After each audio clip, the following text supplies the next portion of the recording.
Hello, friends. Welcome to Living Faith Midweek Devotions. We're in our second week now of studying Joseph, called Divine Detours, in our whole summer series of Hitchhiking with the Prophets.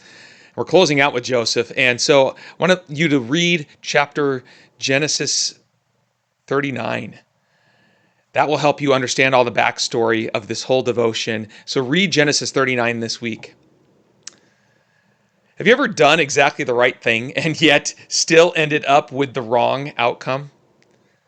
Maybe you told the truth and it cost you a friendship. Maybe you refused to compromise at work and someone else got the promotion. Maybe you tried to honor God in your marriage, your finances, or your parenting, yet life still became harder instead of easier. We naturally assume that if we're faithful to God, life should become smoother. But Scripture tells a different story, doesn't it?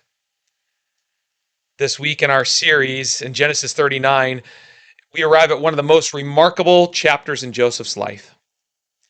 Joseph has already endured so much. His brothers sold him into slavery. He's been taken hundreds of miles from home to Egypt. Everything familiar has been stripped away. And something extraordinary happens. 4 different times in this chapter, we hear the same simple sentence. The Lord was with Joseph. Think about that. The Lord was with Joseph when he was a slave. The Lord was with Joseph while he faithfully served in Potiphar's house. The Lord was with Joseph after he was falsely accused. The Lord was with Joseph in prison. His circumstances changed dramatically, but God's presence never did. That may be exactly what some of us need to hear this week. Perhaps you're facing a difficult diagnosis. Perhaps you're grieving someone you love.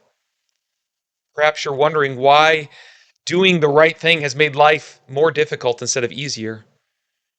Genesis 39 reminds us that God's faithfulness isn't measured by the absence of hardship. It's measured by his presence in the middle of it. We'll also watch Joseph face relentless temptation. Day after day, Potiphar's wife tries to lure him into sin. Joseph could have justified giving in. No one from home would have known. No one would have held him accountable. But Joseph wasn't primarily concerned about what other people thought. He asked a much deeper question. If I give in to you, Potiphar's wife, how then could I do such a wicked thing and sin against God? His integrity wasn't built on fear of getting caught. It was built on love for the God who had never abandoned him. That's a powerful reminder for us.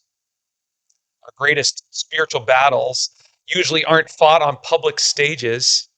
They're fought in quiet moments when no one else is watching.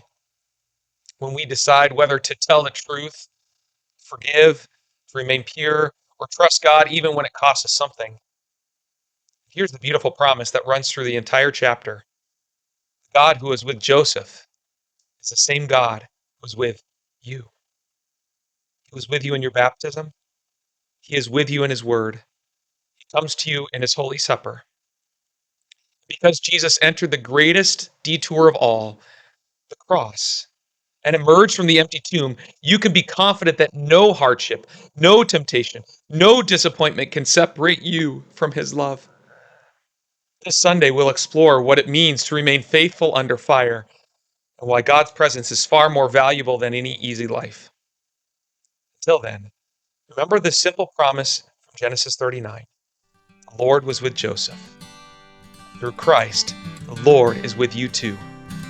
God's blessings, and I'll see you on Sunday.